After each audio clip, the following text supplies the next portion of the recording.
इलाहाबाद के नजदीक Naini railway station से ठीक 2 मील के फासले पर जमुना के उस पार संगम भवन नाम की ये आलीशान इमारत मुद्दतों से वीरान और लावारिस पड़ी है। सुना जाता है कि बरसात की डरावनी रातों में जब मूसलाधार बारिश होती है तो आधी रात को एक कश्ती कहीं से आकर इस महल के सामने जमुना के दरमियान डूब जाती है और महल से किसी के रोने की आवाजें आने लगती हैं। इसीलिए लोग इससे खौफ खाने लगे हैं और इसे मनहूस समझते हैं।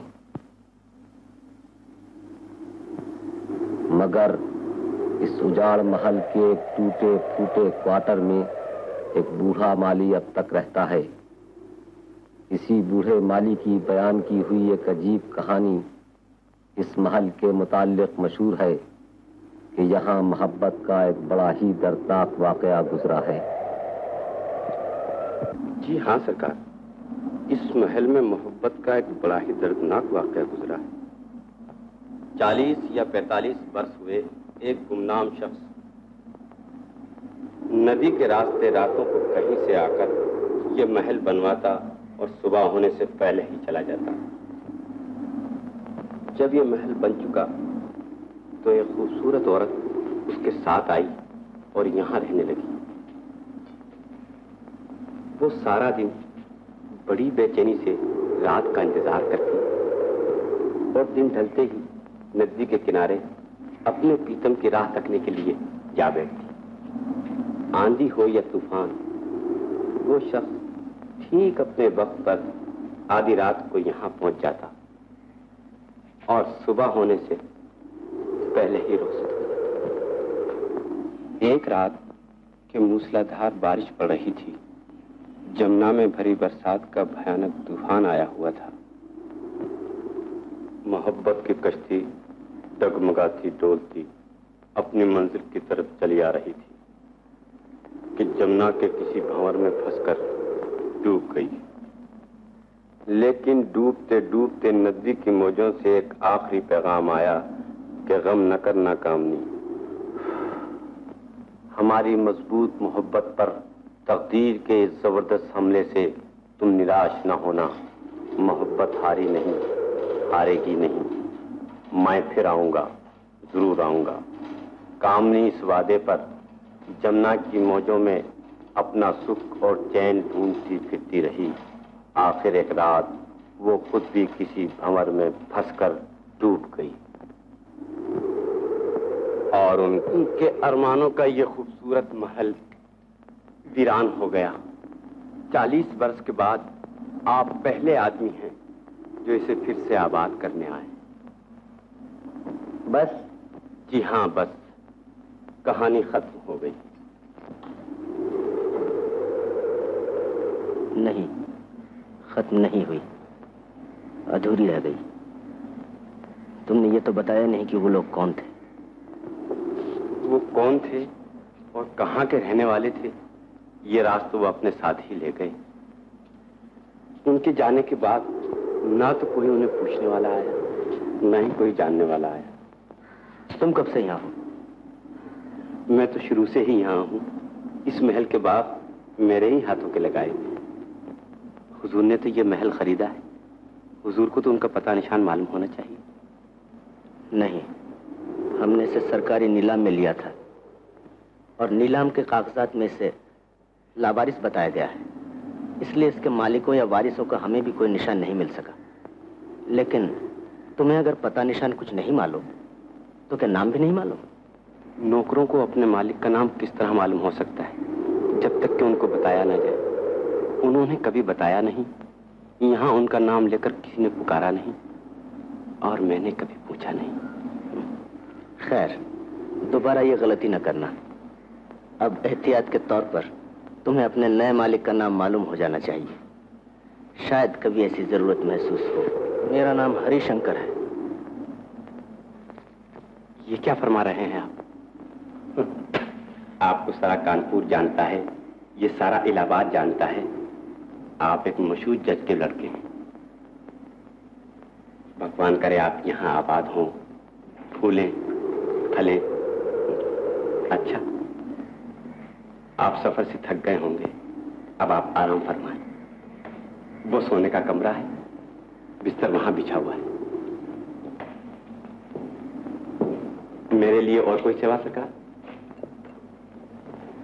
है तो, मगर इस बरसात की रात में तुम्हें भारी पड़ेगी। फरमाइए सरकार, मेरी तकलीफ की परवाह ना कीजिए। ये महल शहर से कितनी दूर है? कोई 4 कोस होगा सरकार। तो तुम्हें 4 कोस चलना पड़ेगा। जाऊंगा सरकार। फरमाइए। जॉर्ज टाउन जानते हो तुम? कौन सा टाउन सरकार? जॉर्ज टाउन, जहाँ बैरिस्टरों के बंगले हैं, हाई कोर्ट के पास। जानता हूँ सरकार। वहां कहाँ जाना होगा? बैरिस्टर श्रीनाथ के यहाँ। उनसे कहना है कि उनके दोस्त कानपुर से आ गए। बहुत अच्छा सरकार। बंदेगी। बंदेगी।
ये क्या राज है? कौन थे तुम? ये बिल्कुल मेरी तरह क्यों हो तुम?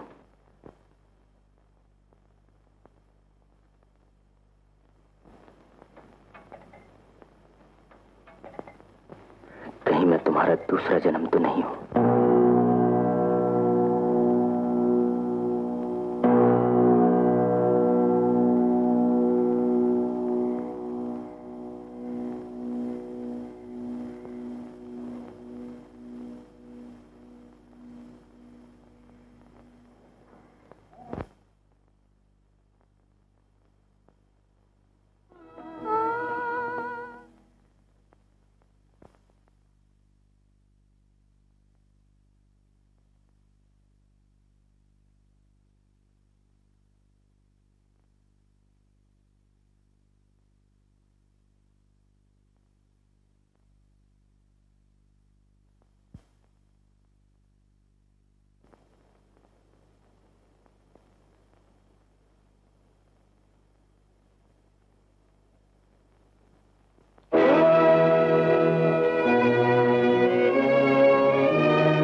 कौन है? शंकर, क्या बात है?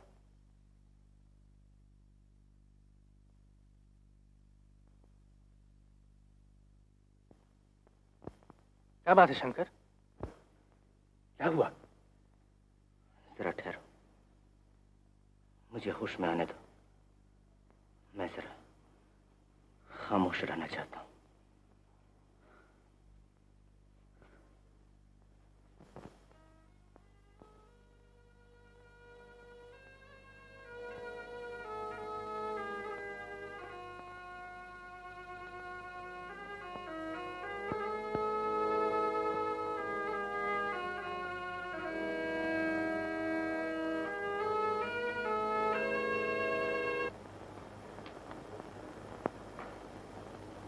ये मेरी तस्वीर यहां क्यों है?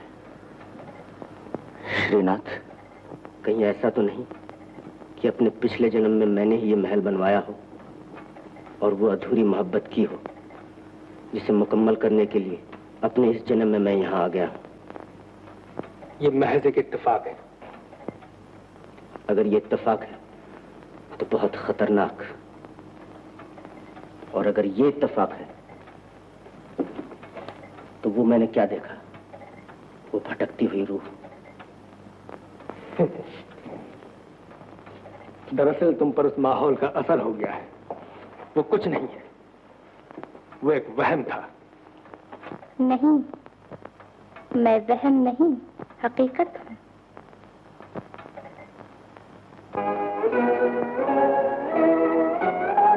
मैं वहम नहीं, हकीकत हूं।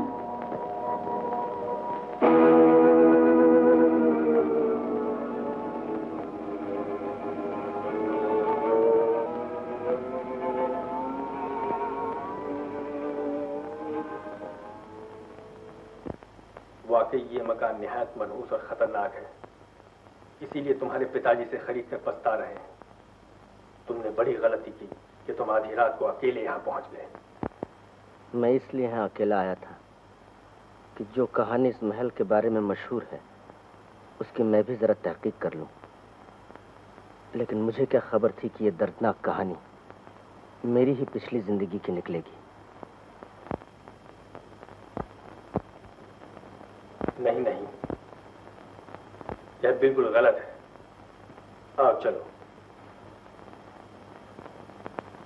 इतनी जल्दी तुम्हें धोखा नहीं खाना चाहिए। तुम अच्छे खासे पढ़े लिखे समझदार आदमी हो, जरा अपनी अक्ल से भी मशवरा करो। मेरे ख्याल में बेहतर यही है कि तुम कल रात ही की गाड़ी से कानपुर लौट जाओ।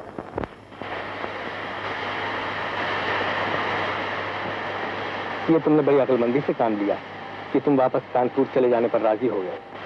यहाँ इलाहाबाद में रहकर तुम उस मनहूस महल को नहीं भूल सकते थे और बड़ी उलझन में बात पड़ जाती है।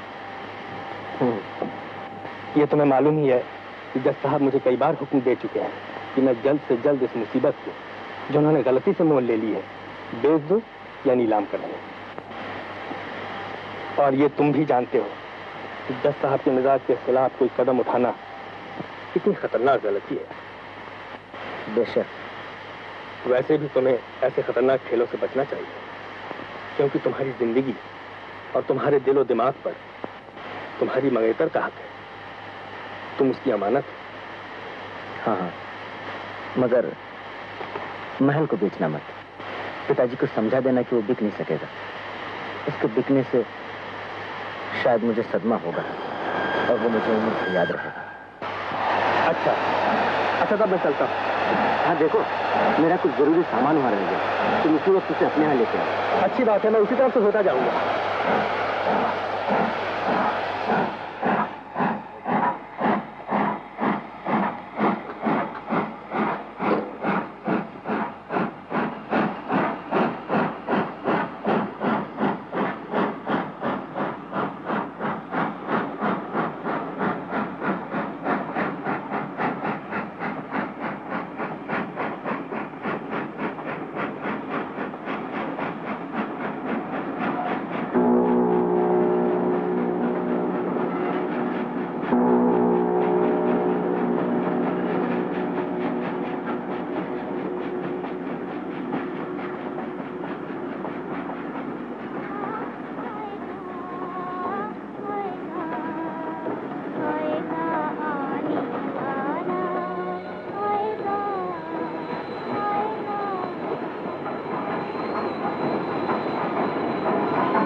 आ गए। मुझे मालूम था कि तुम आओगे। इतने हैरान क्यों हो? मैं कोई वहम नहीं, कोई ख्वाब नहीं।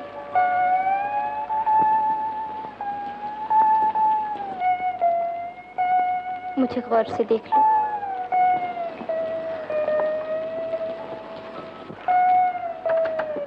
मुझे छूना मत।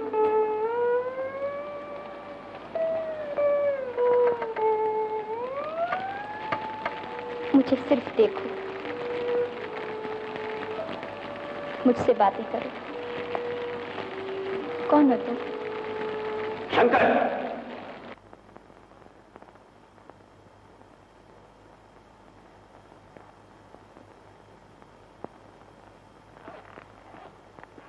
इतना समझाने के बावजूद तुम फिर यहाँ आ गए? मैं खुद नहीं आया, मुझे बुलाया गया था। मगर इस वक्त तुमने मुझ पर बड़ा जुल्म किया। मैं एक हसीन ख्वाब में था और तुमने मुझे चौंका दिया। ख्वाब में नहीं, तुम उस जहर के नशे में थे जो शरबत के धोखे में पी गए हो। चलो आओ। स्लो पॉइजन अक्सर मीठे होते हैं और धोखे हमेशा हसीन होते हैं। एक अक्लमंद इंसान को यह जानना चाहिए।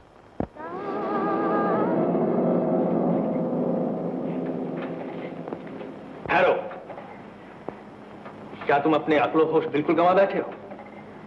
क्या तुम इतना नहीं समझ सकते कि मौत एक खूबसूरत रूप में तुमसे आंख मिचौली खेल रही है? शायद तुम ठीक कह रहे हो, मगर मैं दिल से मजबूर होता जा रहा हूं। गलत।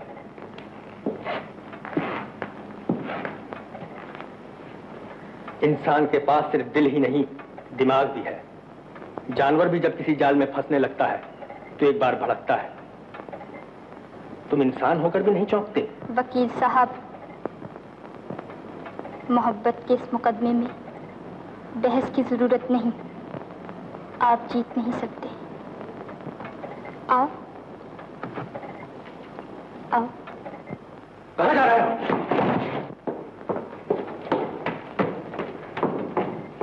वकील साहब,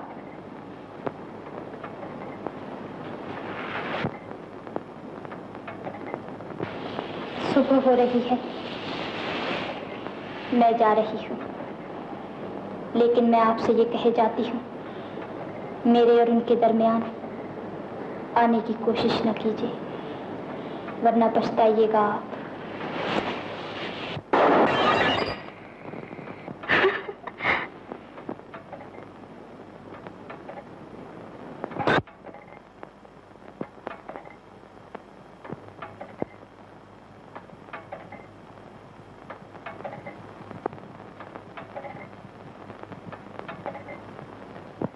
क्या हुआ? कुछ नहीं।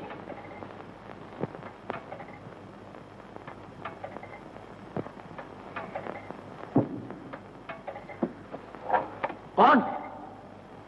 मालिक सरकार। क्या हुआ सरकार? ये धमाका कैसा था? इधर आओ। फरमाइए। तुमने इस महल की हमें जो कहानी सुनाई थी, उसमें तुम एक खास बात कहना भूल गए थे। कौन सी हुजूर? ये कि इस महल में जिस औरत से मोहब्बत की गई थी, उसकी रूह यहाँ भटका करती है। नहीं तो सरकार। लेकिन हम उसे कई बार देख चुके हैं। हुजूर को शुबा हुआ होगा। मुझे तो यहाँ 40 साल गुजर गए, मुझे तो कभी न कभी दिखाई देती। अजीब बात है। अच्छा तुम जाओ। चाय भिजवा दो सरकार।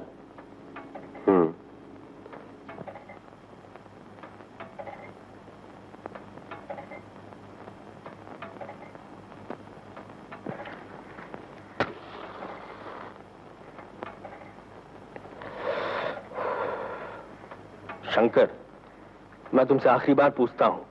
चाहे सरकार।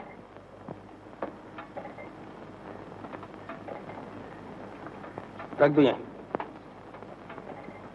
जाओ।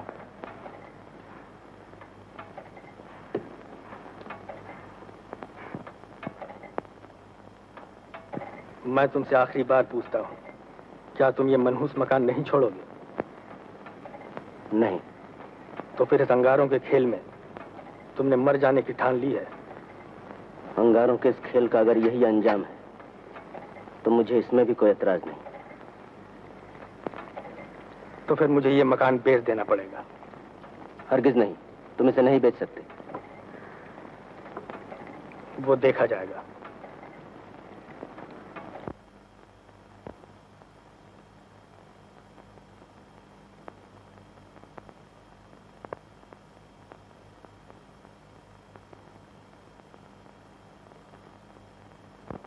मैं एक सख्त जरूरत में आपसे मिलने आया हूँ। वही तो मैं भी हैरान हूँ, आप और मुझ नाचीज की यहाँ। आप तो कभी इस रास्ते से भी नहीं गुजरते। फरमाइए, किस लिए तकलीफ की? मेरे एक बहुत ही अजीज दोस्त एक औरत की भटकती हुई रूह के फरेब में बुरी तरह फंस गए हैं, और ये मामला इतना खतरनाक होता जा रहा है कि बहुत जल्द या तो वो दीवाने हो जाएंगे या मर जाएंगे।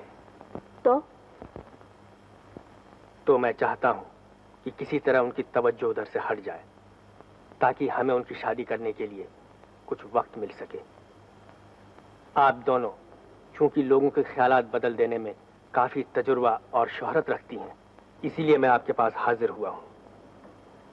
मगर हम तो खुद जहर हैं, आप हमसे दवा का काम लेने आए हैं। उल्टी बात है। मैं जानता हूं, लेकिन कुछ खतरनाक बीमारियों का इलाज जहर से भी किया जाता है। सख्त तकलीफ में दवा से पहले मॉर्फिया का इंजेक्शन देते हैं। हाँ, तो इस इंजेक्शन के क्या दाम होंगे? मरीज को आप ले आइए, मर्ज और नब्ज देखकर मामला तय किया जाएगा। तो मैं एक बेहतरीन बहाने से उन्हें आप तक पहुंचा दूंगा, मगर उनके दिमाग को यहां आने के बाद फिर फुर्सत नहीं मिलनी चाहिए। ये ख्याल रखिएगा, जाल जो बनाइएगा वो ढीला और कमजोर ना हो। वो आ तो जाएंगे यहाँ? आ तो जाएंगे।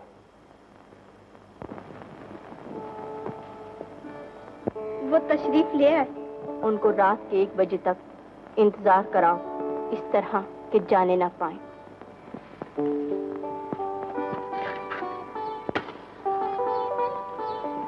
माफ कीजिए, आपको इंतजार करना पड़ेगा।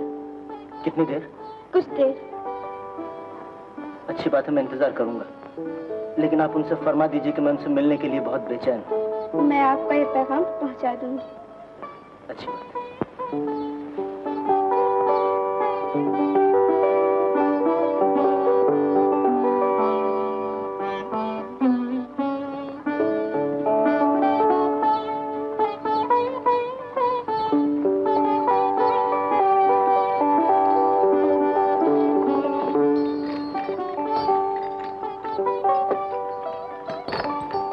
अब भी इंतजार खत्म हुआ या नहीं? आप उकता तो नहीं गए? जी नहीं, लेकिन तो कुछ देर और इंतजार कीजिए। लेकिन इस घर की कुछ देर कितनी देर की होती? बरसों की तो नहीं होती। बरसों की भी होती है, लेकिन आपके लिए चंद घंटों की है। यहाँ का दस्तूर है, जैसा आदमी वैसी देर।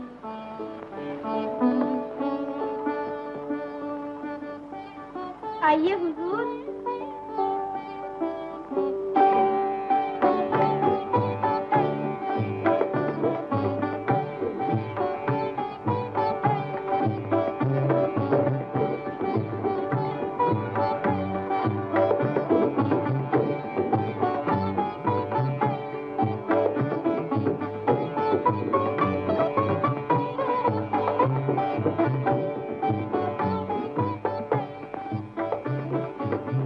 आइए।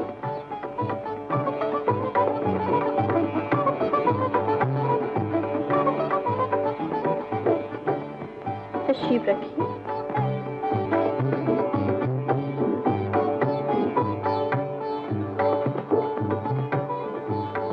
माफ कीजिए, आपको काफी इंतजार करना पड़ा। मालूम होता है आप हमारे मेहरबानों में से हैं। आपका भेजा हुआ ये दस्ती नोटिस आज ही शाम मुझको मिला। इसी के बारे में मैं आपसे कुछ कहने आया हूँ। फरमाइए। इस नोटिस के जरिए मुझे बताया गया है कि वो महल जिसका नाम संगम भवन है आपने खरीद लिया, लिहाजा मुझे जल्द से जल्द उसे छोड़ देना चाहिए। मगर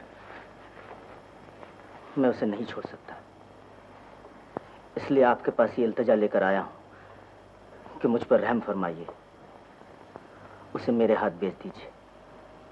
आप जो भी कीमत तलब करेंगी मैं मंजूर कर लूंगा और जिंदगी भर आपके इस भारी एहसान से दबा रहूंगा।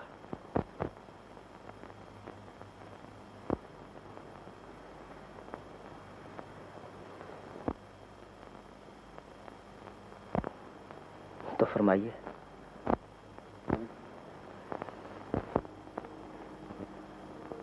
इतनी इल्तिजा से अगर आप हमको भी मांगते तो हम इनकार नहीं कर सकते थे। अच्छा हुआ आपने अपने इन लफ्ज़ों में हमसे हमारा दिल नहीं मांगा। मकान हम वापस कर देंगे आपको, लेकिन एक शर्त पर। क्या? हमने सुना है आप तस्वीरें बहुत अच्छी बनाते हैं। कहिए। तो एक तस्वीर हम दोनों बहनों की ऐसी बना दीजिए जिसके देखने से ये मालूम हो कि जादू एक है और मंत्र दो। मैं समझा नहीं। आप नहीं समझे? तीर एक, कमाने दो, निगाह एक, आंखें दो। मैं अब भी आपका मतलब नहीं समझ सका। अच्छा ठहरिए, मैं समझाती हूँ। चांदनी, सांस छेड़ो।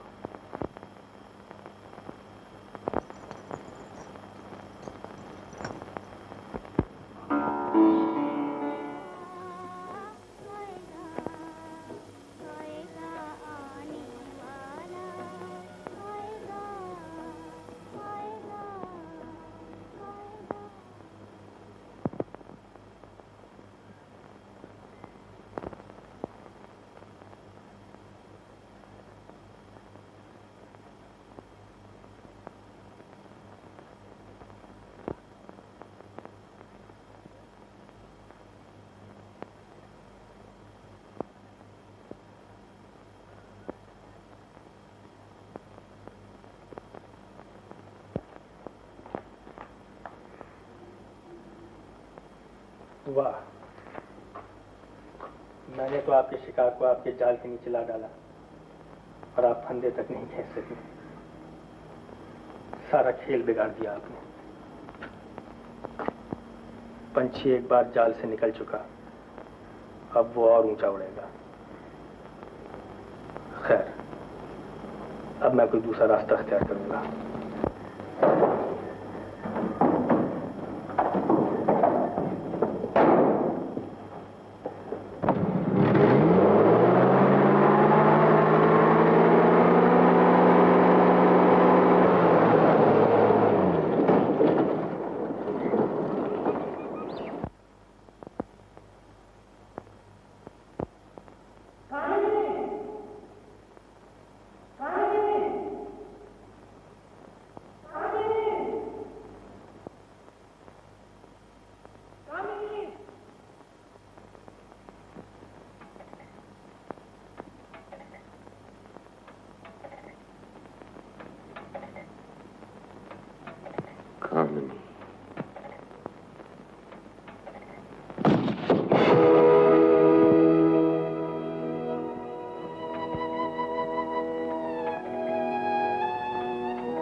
मेरे लिए बहुत बेचैन हो?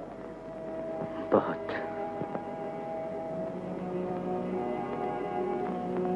इस बेचैनी का अंजाम जानते हो? मेरी मौत।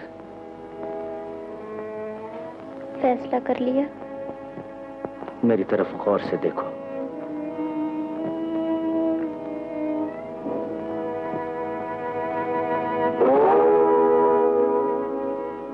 जवाब की जरूरत है।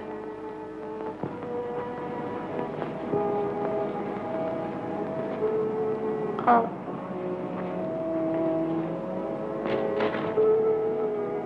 चलो मरने के लिए।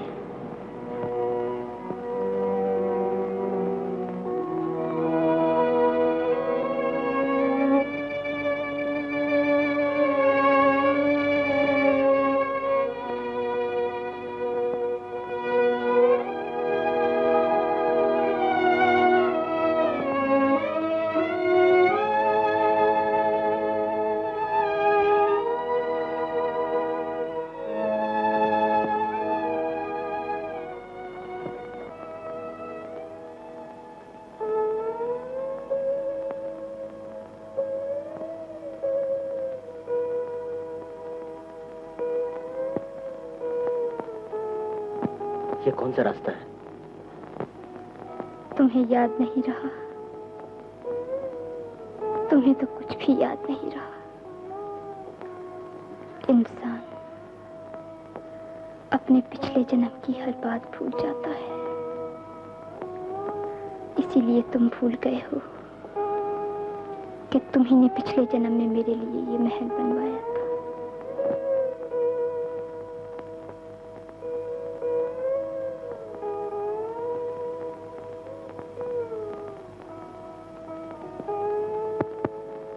ये चोर रास्ता महल से नदी की तरफ जाता है।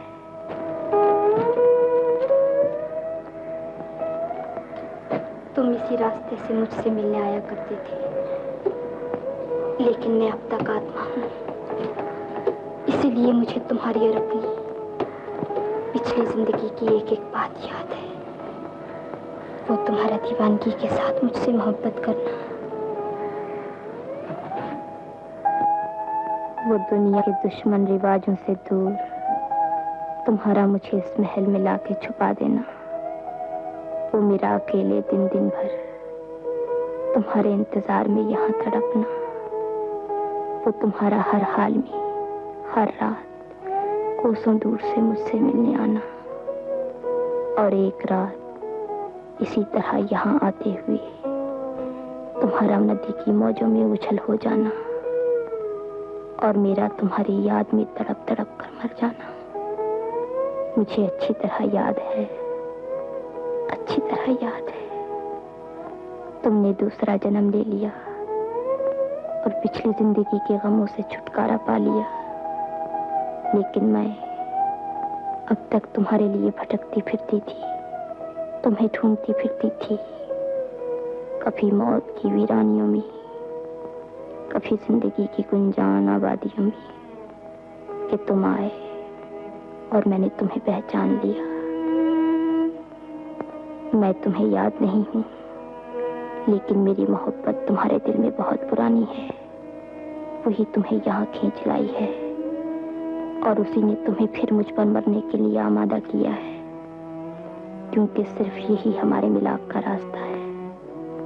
तुम्हारे मर जाने से तुम्हारे शरीर की ये दीवार जो हमारे दरमियान खड़ी हो गई है गिर जाएगी, और आत्मा आत्मा से मिल जाएगी।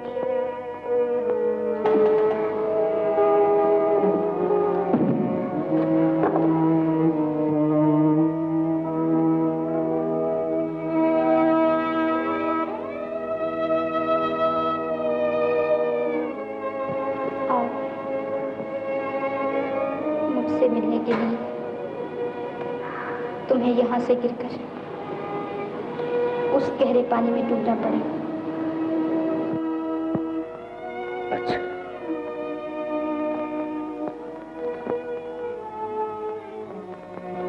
लेकिन जरा ठहरो।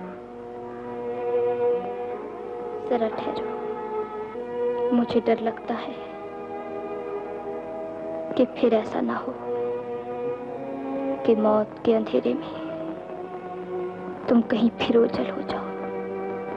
तो मैं जिंदा हो सकती हूँ। कैसे? आओ, मैं तुम्हें बताती हूँ। अगर मेरी आत्मा के लिए किसी ऐसी औरत का शरीर मिल जाए जिसे तुम पसंद कर सको और उसे कत्ल कर दो, तो गोया तुम्हारा मिलना नामुमकिन है। तुम्हें ऐसी औरत को ढूंढना नहीं पड़ेगा, मैं तुम्हें उसका निशान बताती हूँ। एक औरत यहाँ अपने खूबसूरत मुखड़े पर मैला कुचैला घूंघट डाले हुए रोजाना तुम्हारे आसपास फिरा करती है। कौन? मालन। मालन? हाँ, तुम उसका घूंघट उठाकर जरा देखो, शायद वो तुम्हें पसंद आ जाए और हमारे मिलाप का सामान हो जाए। अच्छा, लेकिन इससे पहले कि मैं मालन के रूप में आऊं, ये इत्मीनान कर लेना चाहती हूँ कि तुम मुझे मालन के रूप में देखकर बदल तो नहीं जाओगे। मालन तो क्या, मैं तुम्हें एक नागन के रूप में भी हासिल करने के लिए तैयार हूँ। तो फिर मैं कब आऊं? अभी। मैं वो जिस्म तुम्हारे लिए अभी खाली किए देता हूँ। नहीं नहीं, इतनी जल्दी नहीं। तो फिर कब? वो सुबह अपने वक्त पर चाय लेकर आएगी, तुम पहले उसे अच्छी तरह देख लेना और फिर आखिरी फैसला करना। अब जाओ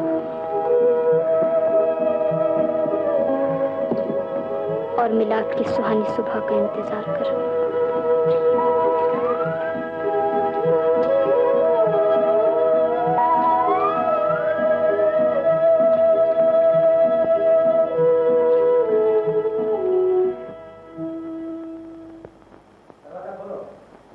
सरकार?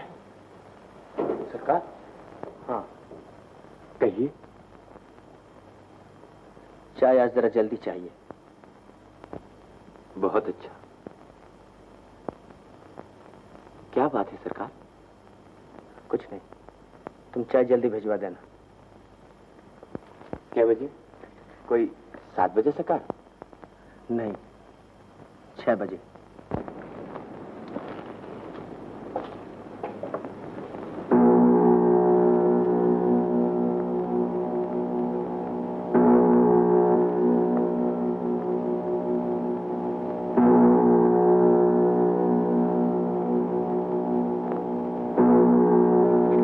आशा, जाग उठो।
नहीं, मैं नहीं जाऊंगा, मैं नहीं जाऊंगा।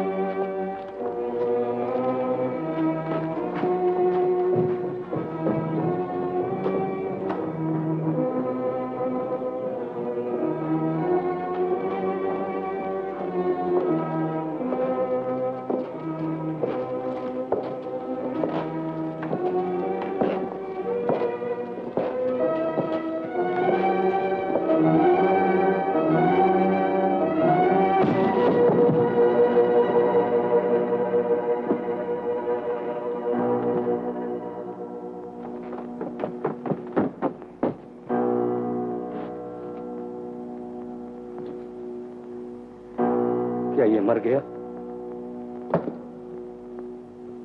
जी नहीं, जिंदा है। तो ले चलो।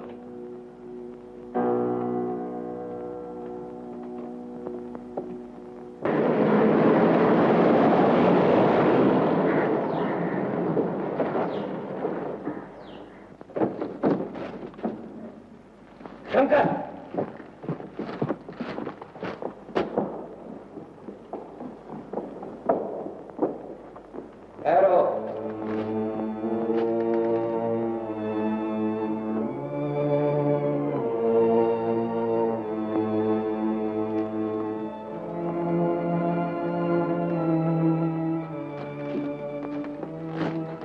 श्री तुम अंदर जाओ।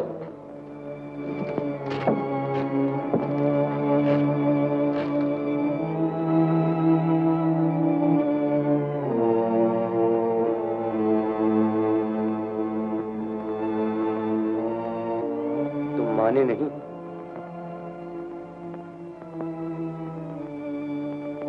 इधर आओ।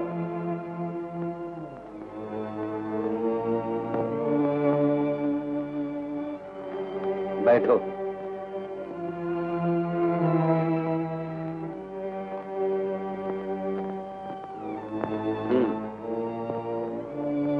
तुम एक परछाई के पीछे भागते भागते मर जाना चाहते हो?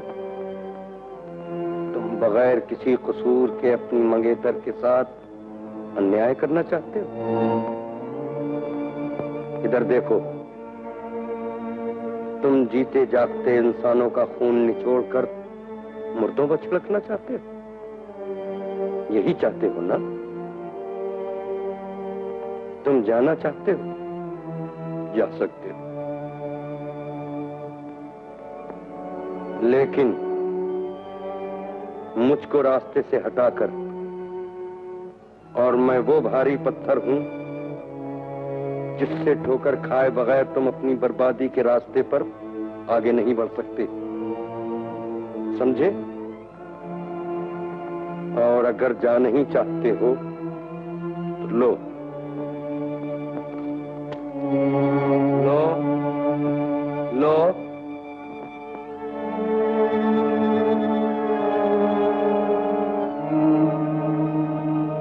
और मुझे दरमियान से हटा दो। श्री को मैंने इसीलिए हटा दिया ताकि मेरे और तुम्हारे दरमियान जो कुछ निपटेगी उसका कोई गवाह न हो। मैंने लिख भी दिया है कि खुदकुशी मैंने की है। उठाओ पिस्तौल, देखते क्या हो? चलाओ गोली।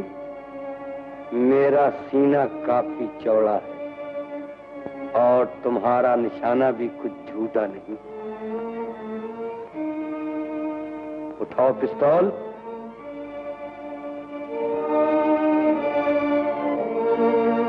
चलाओ गोली।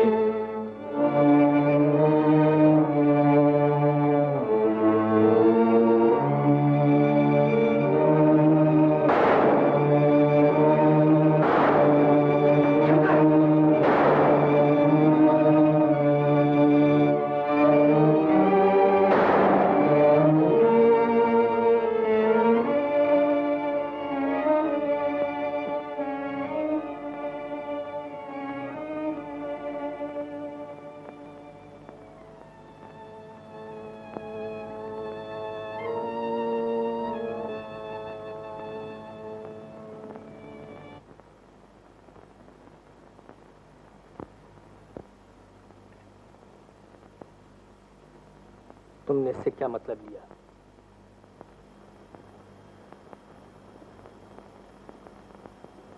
मैं भी कभी खुश था। वो तस्वीर इसकी निशानी थी, मैंने उसे मिटा दिया। मेरी खुशियों का खून हो गया। मैंने अपने दोस्तों और हमदर्दों का कहा मान लिया। तुमने अच्छा किया। ये तुम्हें आगे मालूम होगा कि अब तुम ज्यादा सुख और इत्मीनान से हो। तकलीफ ऑपरेशन के उस नश्तर से भी होती है जो इंसान की भलाई के लिए उसके जख्म में चुभोया जाता है। एक दिन तुम इस जख्म की टीस और इस ऑपरेशन की तकलीफ को बिल्कुल भूल जाओगे। हाँ, मैं भूल जाऊंगा। मैं अपने दिल को कुचल डालूंगा। मैं उसे भुला दूंगा। मैं भुला दूंगा। घूंघट में लिपटी हुई दुल्हन भी क्या चीज होती है, मुट्ठी में बंद उस पासे की तरह जो खुल जाने पर पौबारा कर देता है, या चौपट। बताओ, तुम क्या कर देने वाली हो? किस तरह खुलोगी? मेरे हक में या मेरे खिलाफ? इस वक्त तुम मेरी तकदीर बनी बैठी हो और मेरा दिल धड़क रहा है कि न जाने तुम कैसी हो। कैसी हो? खूबसूरत हो? खूबसूरत हो ना?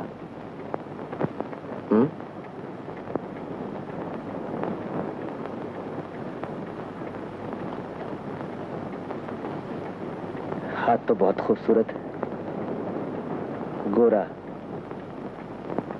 सुडौल और नाजुक।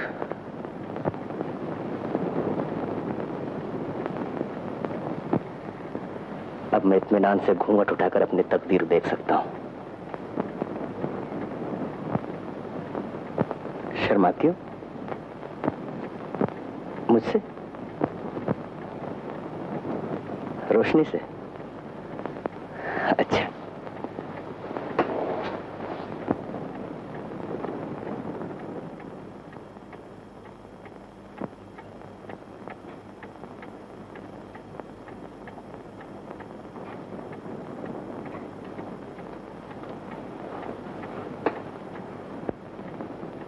बस अब इन बादलों को हटने दो और मुझे देखने दो कि मेरे नसीब का सितारा टिमटिमाता हुआ है या जगमगाता हुआ।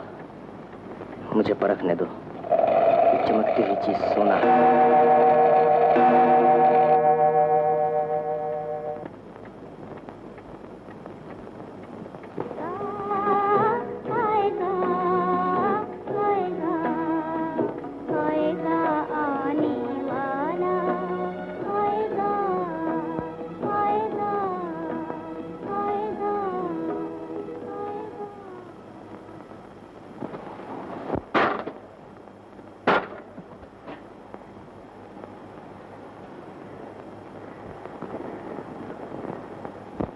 शुक्रिया, अच्छा किया जो तुमने मुझे टोक कर याद दिला दिया कि मैं भी अब तुम्हारी तरह कैद हूं। मजबूर।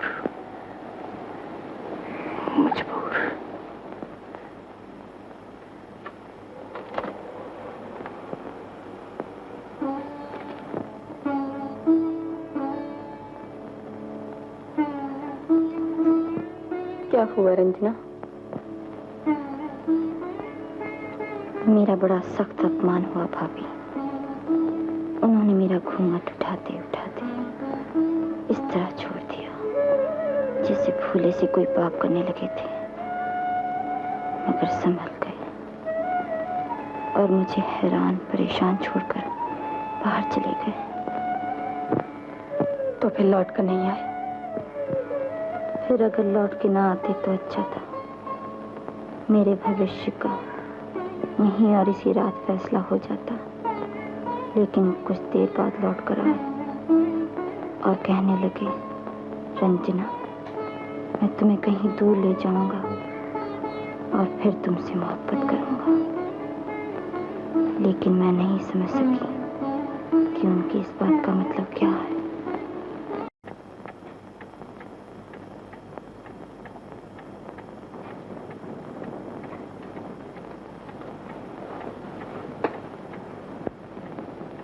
बस अब इन बादलों को हटने दो और मुझे देखने दो कि मेरे नसीब का सितारा टिमटिमाता हुआ है या जगमगाता हुआ। मुझे परखने दो, चमकती हुई चीज सोना है।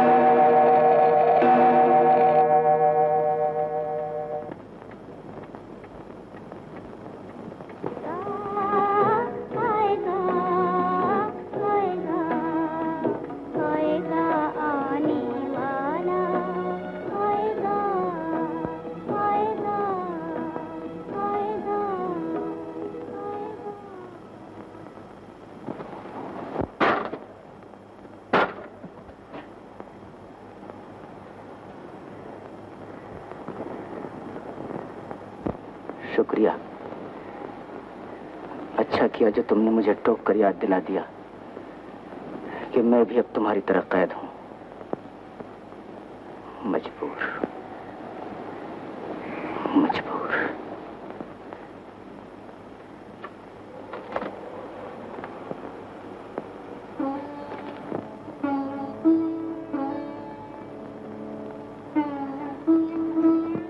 क्या हुआ रंजना?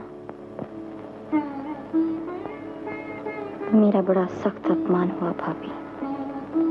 उन्होंने मेरा घूंघट उठाते उठाते इस तरह छोड़ दिया जैसे फूले से कोई पाप करने लगे थे, मगर संभल गए और मुझे हैरान परेशान छोड़कर बाहर चले गए। तो फिर लौट कर नहीं आए? फिर अगर लौट के ना आते तो अच्छा था। मेरे भविष्य का यहीं और इसी रात फैसला हो जाता। लेकिन कुछ देर बाद लौट कर आए और कहने लगे, रंजना, मैं तुम्हें कहीं दूर ले जाऊंगा और फिर तुमसे मोहब्बत करूंगा। लेकिन मैं नहीं समझ सकी कि उनकी इस बात का मतलब क्या है।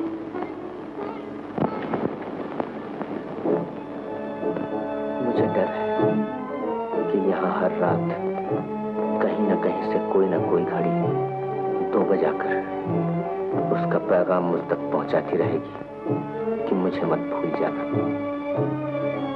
रात भी मुझे उसका पैगाम मिला और मैं तड़प उठा। लिहाजा मैं कहीं दूर किसी ऐसे वीराने में चला जाना चाहता हूं जहां उसका पैगाम मुझ तक न पहुंच सके और मैं इस बेचारी औरत के साथ इंसाफ कर सकूं जिसकी तकदीर का दीप तुम लोगों ने मेरे दिल में चलती हुई आंधियों के दरमियान लाकर रख दिया है।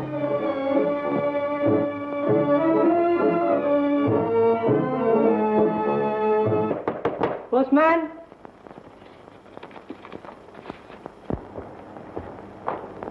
किसका खत है? आपकी बहन का।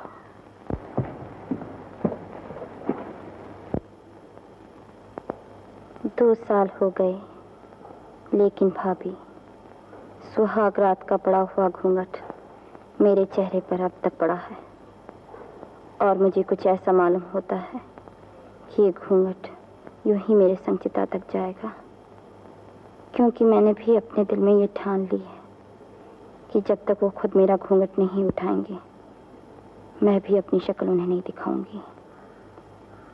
वो किस तरह के आदमी है मैं अब तक नहीं समझ सकी। वो एक खौफनाक गहरे राज की तरह मेरी जिंदगी पर छाए हुए हैं और मैं उनसे सहमने लगी हूँ। जब से वो मुझे अपने घर से लेकर निकले हैं मुझ पर क्या बीत रही है जरा तुम भी उसका तमाशा देखो।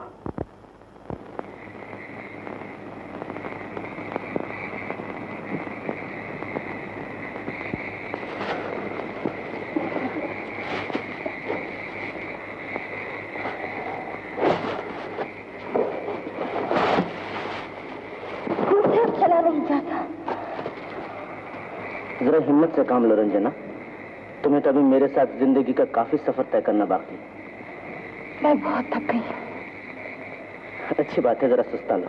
नहीं साहब, यहाँ रात को ठहरना बहुत डेंजरस है।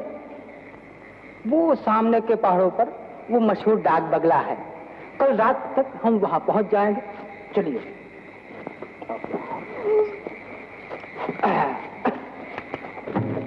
खबरदार। क्या है? वो नीचे क्या है? वो आग का दरिया कैसा बह रहा है? वो आग की दरिया नहीं है। इस कंट्री का जंगली लोग अपने देवता के मंदिर में एक अपराधी औरत को परीक्षा को लिए ले जाते हैं। कैसी परीक्षा? उसका पति ने बेवफाई का जो दोष उस पर लगाया है वो ठीक है या नहीं, वो ये कैसे मालूम करेंगे? वो देवता के सामने नाचेगी और इस नाच का बीच में पुजारी एक एक करके 4 छुरा उसको फेंक कर मारेगा। अगर उसमें से एक छुरा भी नहीं लगा तो वो निर्दोष मान ली जाएगी। अजीब मंजर होगा। क्या हम वहाँ चल सकते हैं? नहीं नहीं, हम वहाँ नहीं जाएंगे। क्यों क्यों? वो मरेगा नहीं, निर्दोष होगी। ये तो पुरुष ही बड़े शक्ति होते हैं। आइए, खबरदार खबरदार।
देखा भाभी, ये कितना हौलनाक मंजर था। वो ऐसे ही हौलनाक मंजरों से मुझे टहलाते हुए न जाने किस अंजाम की तरफ ले जा रहे हैं, और वो अंजाम भी कितना भयानक होगा जिसके रास्ते इतने कठिन हैं। कदम कदम पर ठोकरें खाती हुई मैं इस अजीरन जिंदगी से घबराकर मैं चाहती हूँ कि मर जाऊं।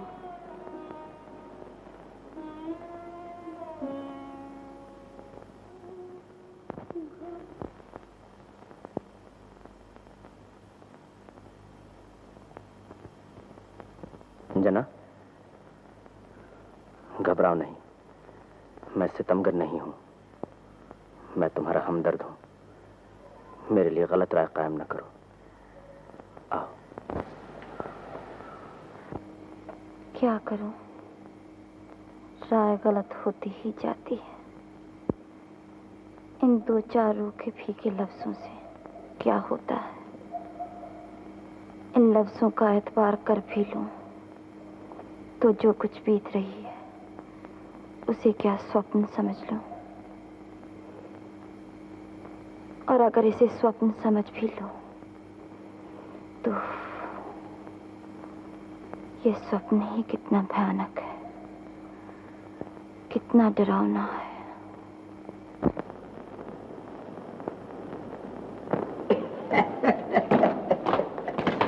हाँ साहब, ये है डाक बगलो। कुछ बहुत पुराना नहीं है।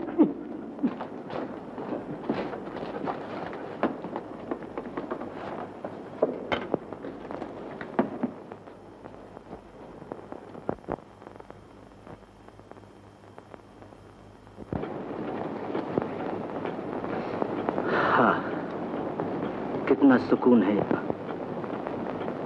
क्या हम हमेशा यहीं रहेंगे? हाँ, हमेशा। यही वो खामोशी और तन्हाई है जिसकी मैं तलाश में था। इस वीराने में मैं इत्मीनान से रहूंगा और तुमसे मोहब्बत करूंगा।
खामोश।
साहब, मेम साहब, कौन रोता है?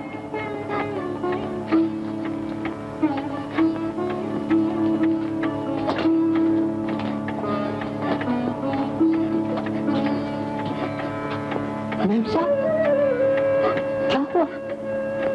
क्या हुआ बेटा? सांप किधर गया? कल से नहीं आया। कल से? कहाँ है? मालूम नहीं।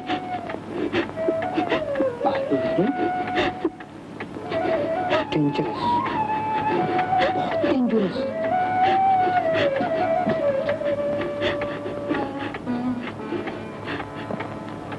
है कौन तुम्हारे? कौन? ये सांप? ये मेरे पति हैं। पति? नहीं नहीं,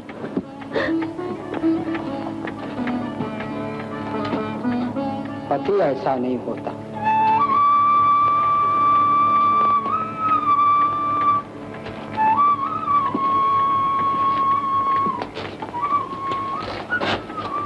कैसा होता है? कैसा भी होता हो, मगर आप जैसा नहीं होता। ये सही है। आप मेम साहब को अकेला छोड़कर चला गया। वो बहुत रोता है। बुरा बात है, बहुत बुरा बात है।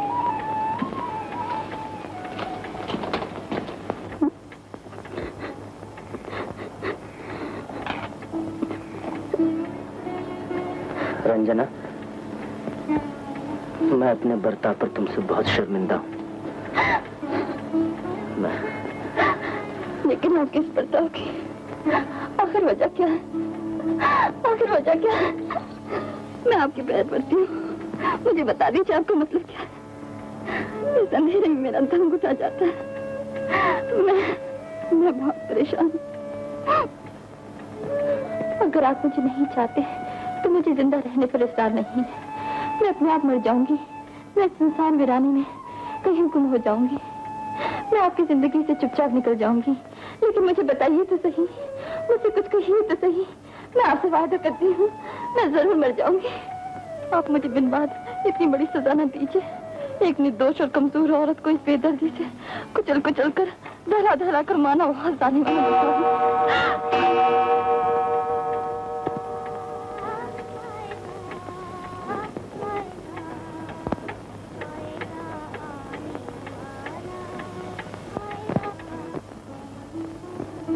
बस एक औरत की जितनी जिल्लत हो सकती थी वो हो चुकी।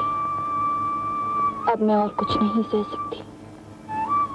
मैं ये राज जरूर मालूम करके रहूंगी कि ये कैसी दीवार है जो उनकी मेरे दरमियान खड़ी है और जिससे मैं अपना सर टकरा टकरा कर लहूलुहान हो चुकी हूँ। मैं जिस खोलते हुए ज्वालामुखी की चोटी पर बैठी हूँ, अब मैं खुद ही उसका मुंह खोल देना चाहती हूँ ताकि जो कल होने वाला है वो आज हो जाए। अब मैं यही चाहती हूँ, यही चाहती हूँ, यही चाहती हूँ। नहीं रंजना, ऐसा मत कर, ऐसा मत कर। वो ऐसा नहीं कर सकती। हम जाकर उसे समझाएंगे। वो पागल हो गई है, इस तरह वो मर जाएगी।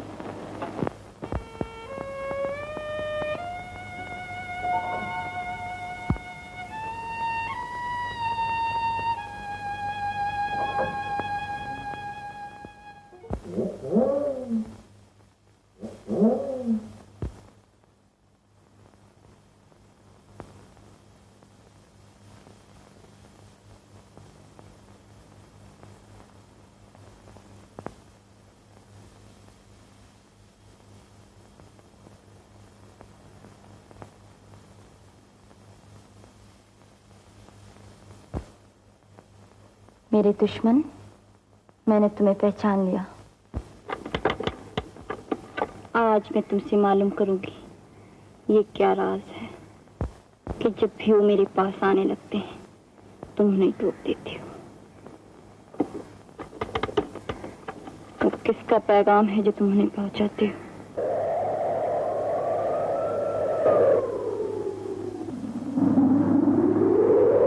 घड़ी बंद हो गई। बाबा, बाबा घड़ी बंद हो गई। क्या है आशा? घड़ी बंद है? हाँ, कैसे बंद है? वो देखिए।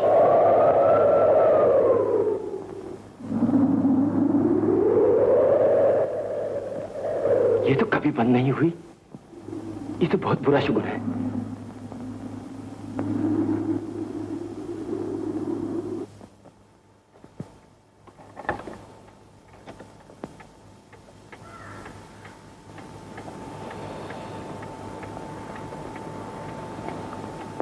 जबकि मेरे मन में आंधी चल रही है, तुम यूं गहरी नींद नहीं सो सकते।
बेवफा, तुमसे घबराकर अब मैं अपने आप को उस गहरे खड्ड में गिरा रही हूँ जहाँ से तुम मेरी लाश तक नहीं उठा सको।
मैं आ गया कामिनी, मैं आ गया।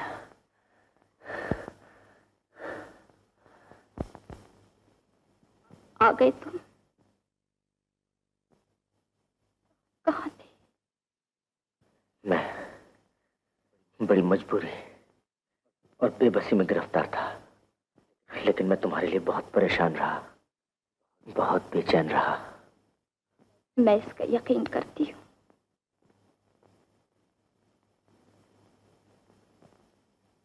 तुम्हारे बोलने के अंदाज और तुम्हारी उखड़ी हुई सांसों की आवाज से मैं इसकी गवाही सुन रही हूँ कि तुम मेरे लिए बहुत बेचैन थे। मुझे अब तुमसे कोई शिकायत नहीं। इस बार क्या फैसला करके आए हो, मैं ये जानना चाहती हूँ।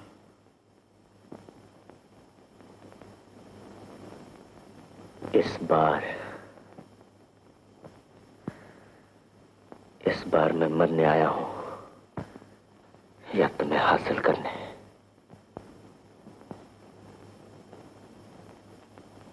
हाँ, मुझे हासिल कर लो। मालन अब तक जिंदा है, तक उसी तरह खूबसूरत है।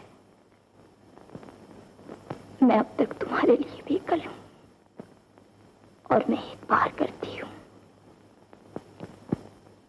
कि तुम मुझे हासिल करना चाहते हो। सुबह होगी, मालन तुम्हारे पास आएगी, तुम अपने फैसले पर जमे रहोगे और मुझे हासिल कर लोगे।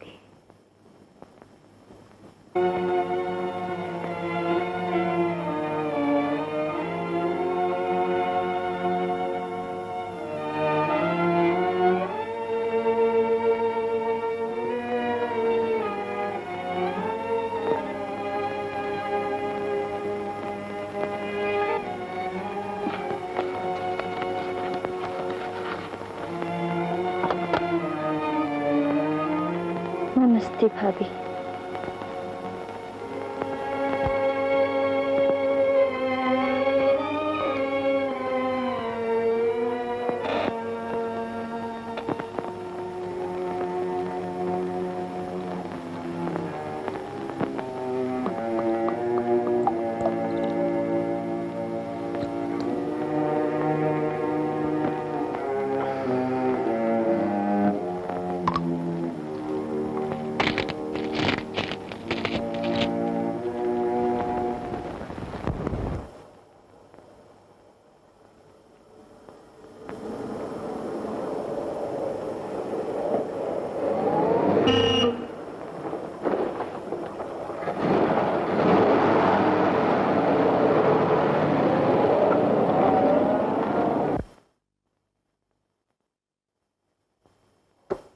मैं बयान देना चाहती हूँ।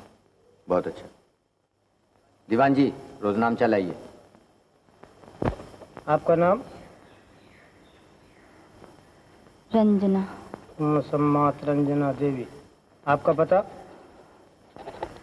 संगम भवन। संगम भवन, इलाहाबाद? इलाहाबाद। जी, आगे लिखवाइए। ये मेरे पति हैं। इन्होंने मुझ पर बहुत जुल्म किया, मुझसे बड़ी बेवफाई की, और आज आखिर इन्होंने एक गैर औरत की मोहब्बत में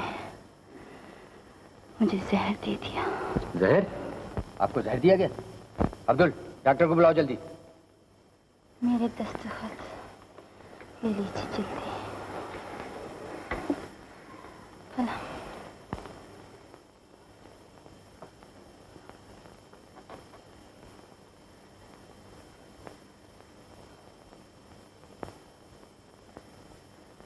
निशानी अंगूठा लीजिए।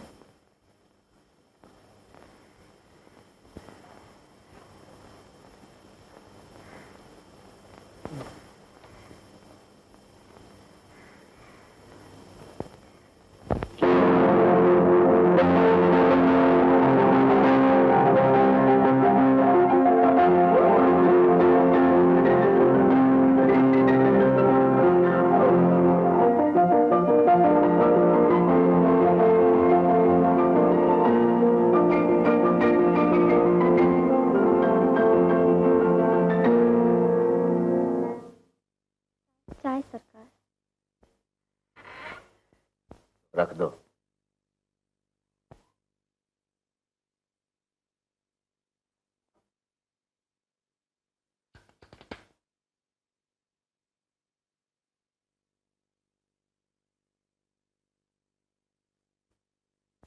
क्या तुम बहुत खूबसूरत हो? फरमाइए।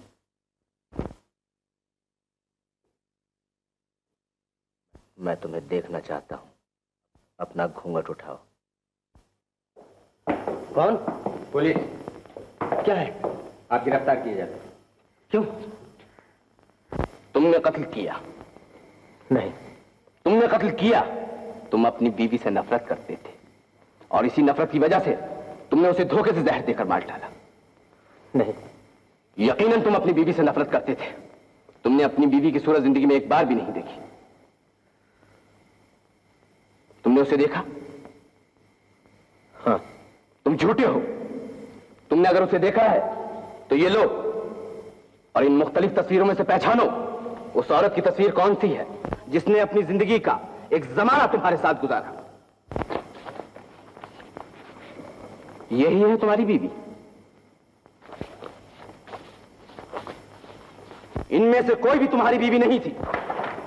बेशक तुम उसे नहीं पहचान सकते, होने ना कभी नहीं छुप सकता। तुमने खुद गवाही दी कि तुमने अपनी बीवी को कभी नहीं देखा क्योंकि तुम उससे नफरत करते थे। तुमने उस पर जुल्म ढाए जिसकी गवाह तुम्हारी मजलूम बीवी की ये चिट्ठियां हैं। तुमने उसे कत्ल किया जिसकी गवाह तुम्हारी बीवी की ये फरियाद जो पुलिस के रजिस्टर पर उसके दस्तखतों के साथ मौजूद है। आशा मालान वलद कृष्णा माली हाजिर है। आशा मालान वलद कृष्णा माली हाजिर है। यह है वो औरत, वो जादू, वो शराब जिसकी धुन में इस बेदर्द मुल्जिम ने अपनी मासूम और मजलूम बीवी को जहर देकर मार डाला। यह है वो नागन जिसने इस संगल इंसान को ऐसे भयानक जुर्म पर उकसाया। मिलॉर्ड, इस ड्रामेटिक तकरीर पर मुझे इतराज है। मुल्जिम और इस औरत के इश्क की कहानी जिस पर मुखालिफ इतना जोर देना चाहता है वो गढ़ी हुई है और मैं अपने दावे को साबित करने के लिए यह सबूत पेश करता हूं। यह हसीन तस्वीर, यह मोहनी सूरत, यह दिलकश चेहरा उस औरत का है जिसे कत्ल कर डाला गया। इस औरत के लिए मैं अक्ल इंसानी से यह सवाल करता हूं, क्या यह बात मानी जा सकती है कि एक जाहिल माली की यह गंवार लड़की, ये मैली कुचैली मानन, ये फूहड़ देहातन क्या एक सुशील और खूबसूरत औरत के कत्ल की वजह बन सकती है? ये बदसूरत कामिनी, कामिनी।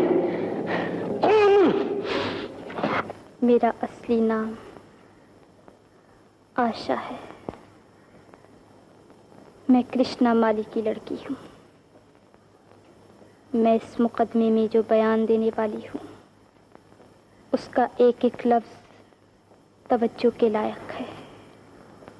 इसलिए मैं दरख्वास्त करती हूँ कि मेरा बयान गौर से सुना जाए। महल के मुताल्लिक मोहब्बत की जो कहानी मशहूर है वो मैंने भी अक्सर अपने बाप की ज़बानी सुनी थी। जब मैं जवान हुई तो मेरे दिल में भी सरमान ने अंगड़ाई ली कि काश मुझे भी इसी तरह चाहा जाए, लेकिन एक माली की लड़की को इस तरह नहीं चाहा जा सकता। मैं इस हकीकत को समझती थी। इसीलिए मैंने अपनी इस तमन्ना को तस्कीन देने का एक नया तरीका निकाला। मैं आधी रात को चुपके से उठकर महल में जाती, उस औरत का रूप भरती जिससे यहाँ मोहब्बत की गई थी, और जिस शख्स ने ये महल बनवाया था उसकी तस्वीर से मोहब्बत का स्वांग रचाती। आहिस्ता आहिस्ता मैं इस वहम में गिरफ्तार हो गई कि मैं ही वो औरत हूँ, और मैं इस तस्वीर से सचमुच मोहब्बत करने लगी। आखिर एक रात जबकि मैं अपने दस्तूर के मुताबिक महल में घूमती फिर रही थी, मैंने इन्हें देखा। पहले तो मैं घबरा कर छुप गई, लेकिन फिर जो मैं इन्हें गौर से देखने आई तो हैरान रह गई।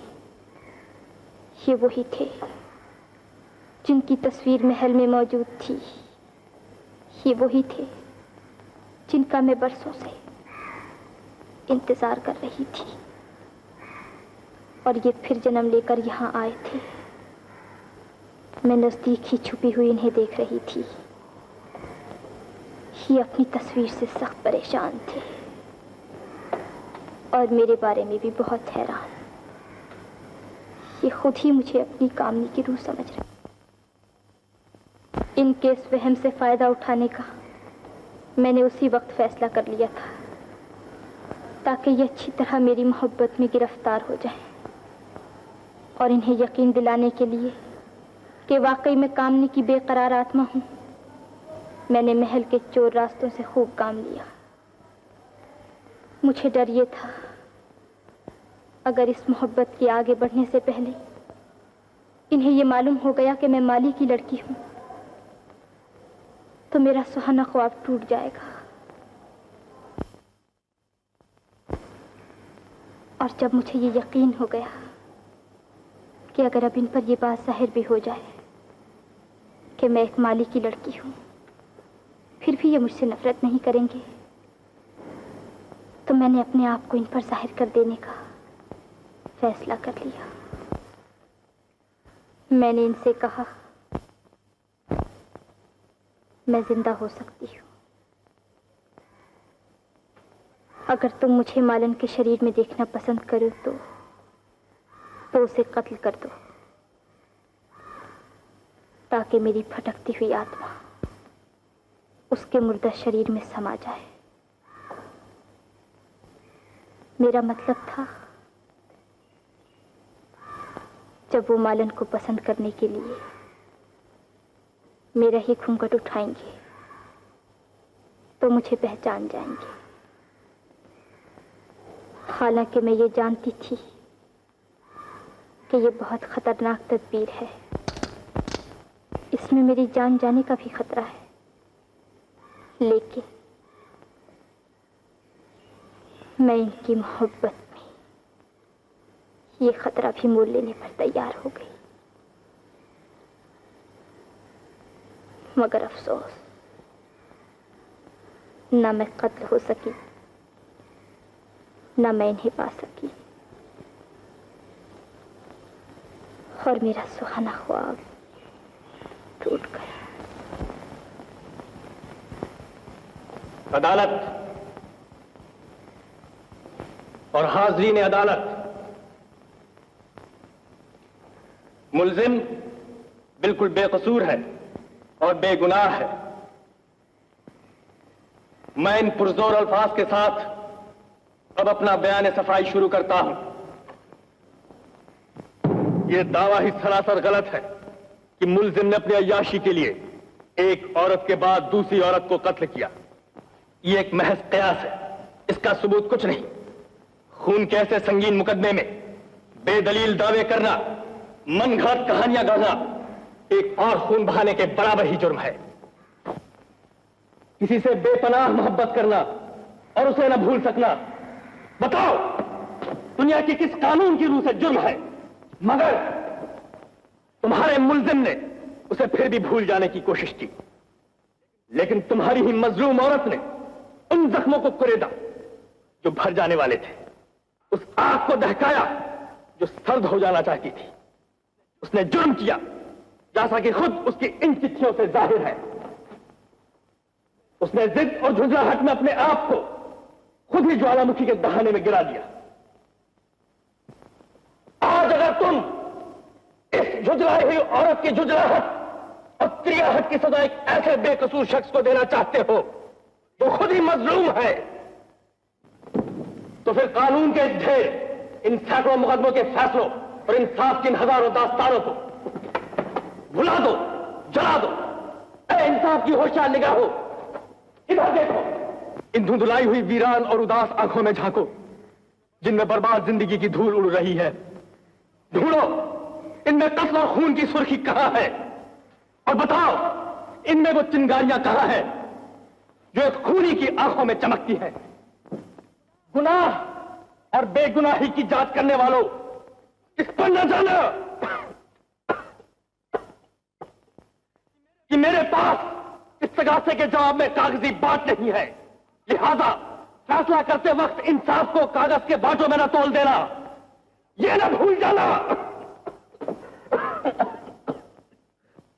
कानून के निगहबानों, अपने मुल्जिम के दामन पर खून के धब्बों के बारे में फैसला करने से पहले यह अच्छी तरह परख लेना, अच्छी तरह इत्मीनान कर लेना कि ये खून के छींटे कहीं छिड़के हुए तो नहीं है। और मेरे इन अदल अल्फाज को भी याद रखना जो हमेशा गूंजते रहेंगे कि मुल्जिम बेकसूर है, मुल्जिम बेकसूर है, मुल्जिम बेकसूर है, मुल्जिम बेकसूर है। लेकिन अदालत और जूरी की राय में मुल्जिम कसूरवार है। लिहाजा निहायत अफसोस के साथ मुल्जिम के लिए सजाए मौत का हुक्म तजवीज किया जाता है।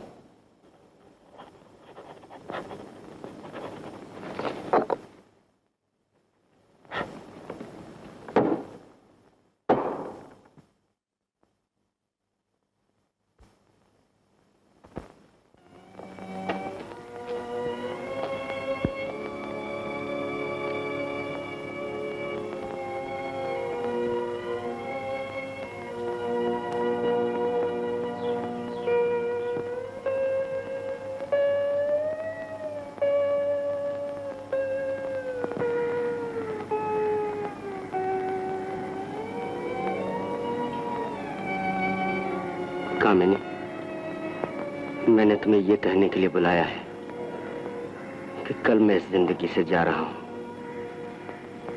मगर तुम निराश न होना, तुम उदास न होना। हमारी मुलाकात फिर होगी इसी दुनिया में। मैं फिर लौट कर आऊंगा, मैं फिर जन्म लूंगा। पहले भी मैं इस मोहब्बत में न जाने कितनी बार मर मर कर जन्म ले चुका हूं। ये एक मौत और सही, एक जन्म और सही। मेरी तड़प, मेरी प्यास, तुम्हारी इन मासूम आंखों से टपकती हुई ये मोहब्बत मुझे यहां फिर खींच लाएगी। लेकिन तुम कहीं मेरे लिए न मर जाना, क्योंकि अगर तुम मेरे लिए मर जाओगी तो शायद मौत की उस उजाड़ दुनिया में तुम मुझसे मिला दी जाओगी। लेकिन मैं वहां तुम्हें पाना नहीं चाहता, मैं तुम्हें यहां पाना चाहता हूं, यहाँ मैं तुमसे मोहब्बत करता रहा हूँ, यहाँ से मैं बार बार नाकाम जाता रहा हूँ, यहाँ मुझे फांसी दी जा रही है। मैं यही तुम्हें पाना चाहता हूँ, इसीलिए मैं आज तुमसे ये कुर्बानी चाहता हूँ कि तुम अपने इस जन्म में मुझसे छिन जाओ, मेरी न रहो, ताकि मेरे कारण तुम्हें फिर जन्म लेना पड़े। मैं जानता हूं ये कुर्बानी बहुत बड़ी होगी, लेकिन कामिनी, अगर तुम ये चाहती हो कि हम फिर एक बार मिलाप की तमन्ना में जन्म लें, तो इस इम्तिहान से तुम्हें गुजरना पड़ेगा। बोलो, तुम क्या फैसला करती हो?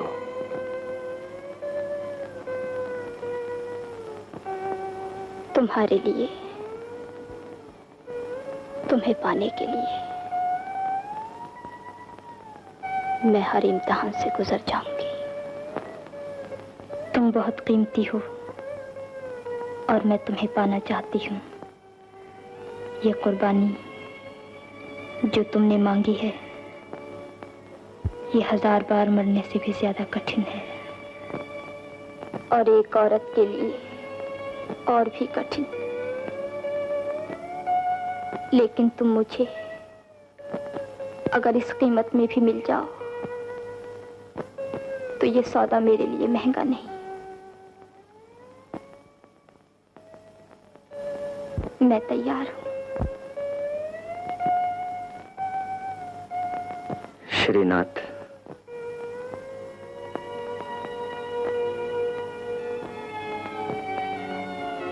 तुमने हमारी गुफ्तगू सुनी? हाँ, सुनी। आज मैं तुमसे अपनी गहरी दोस्ती के सिलसिले में ये आखिरी हमदर्दी चाहता हूं। मेरे मरने से पहले मेरी कामिनी को मुझसे छीन लो,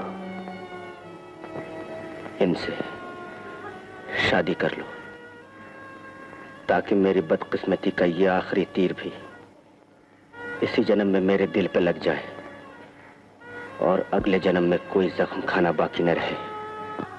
ये तुम क्या कह रहे हो? मुझसे बहस मत करो, मेरे पास वक्त बहुत कम है। मेरी बात का साफ जवाब दो, हाँ या नहीं। श्रीनाथ, तुमने मेरी भलाई की बहुत कोशिशें की हैं, ये एक आखिरी कोशिश और आज ही, इसी रात, ताकि कल सुबह मैं फांसी के तख्ते पर से देख सकूं कि मेरी भलाई के लिए तुमने मेरी कामिनी को मुझसे छीन लिया और मैंने अपनी कामिनी को अगले जन्म में हासिल करने के लिए तकदीर को पूरी कीमत अदा कर दी।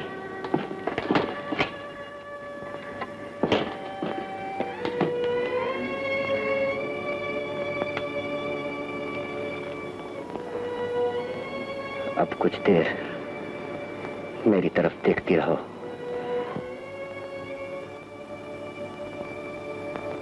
मैं तुम्हें जी भर के देखना चाहता हूं।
हेलो, एक लीडर ऑफिस। क्या है? एक पैरंट चिट्ठी यहाँ खोली गई है। इस चिट्ठी का मजमून बहुत खतरनाक है। क्या? एक औरत ने लिखा है कि वो खुदकुशी कर रही है और अपने कत्ल के इल्जाम में अपने शौहर को फंसाना चाहती है। ये चिट्ठी कहाँ से आई है? कानपुर से लौट कर आई है और इलाहाबाद से भेजी गई है। भेजने वाले का पता ऊपर लिखा हुआ नहीं है। तलाश में उसे यहाँ खोला गया है। भेजने वाले का नाम है रंजना। यस, कम इन।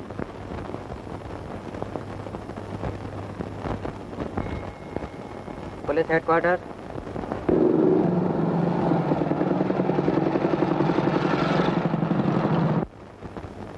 संगम भवन, इलाहाबाद। प्यारी भाभी, आखिर मैंने बड़े जतन के बाद उनका भेद पा लिया और ये जान लिया कि अफसोस वो मेरे नहीं और न इस जिंदगी में वो मेरे हो सकते हैं। लेकिन मैंने हार नहीं मानी। वो मेरे ही।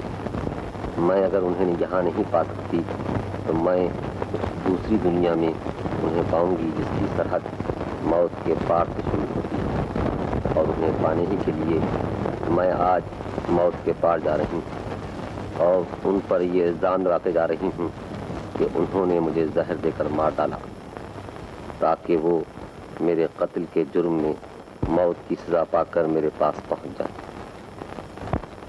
रंजना। ये है वो खत जो साबित करता है कि मरने वाली ने खुदकुशी की थी और ये उसके दस्तखतों के बारे में पुलिस की मुकम्मल रिपोर्ट है।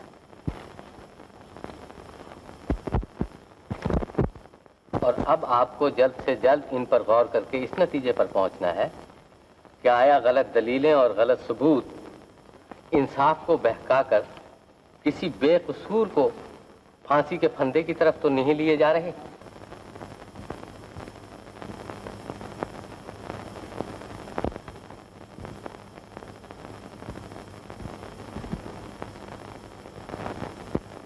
Honourable sir H.N. Sharma, chief justice high court Allahabad.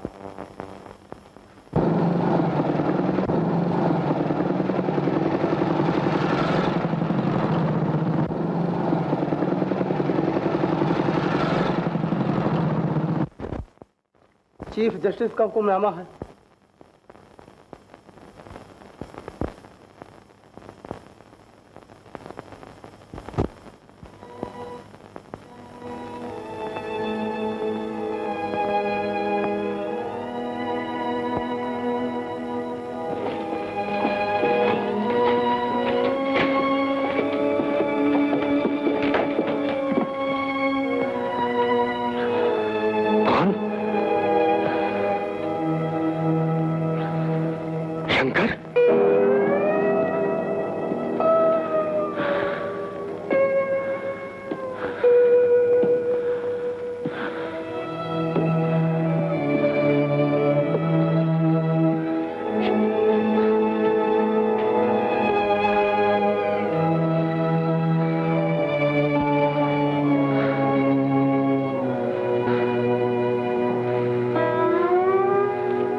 लेकिन अच्छा हुआ कि तकदीर जो बड़ी से बड़ी ठोकर मुझे लगा सकती थी लगा चुकी। यकीनन ये आखिरी कुर्बानी है जिसके बाद इंसान के पास कुछ नहीं रह जाता।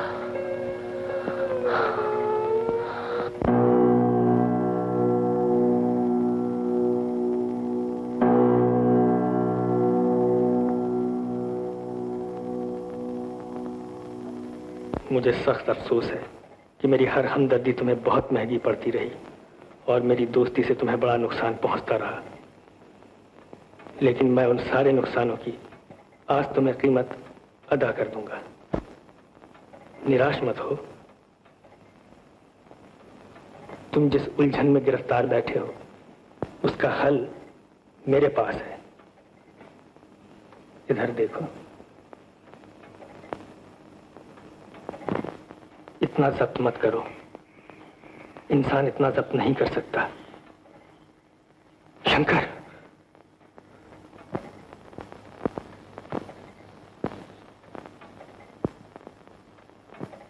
शंकर,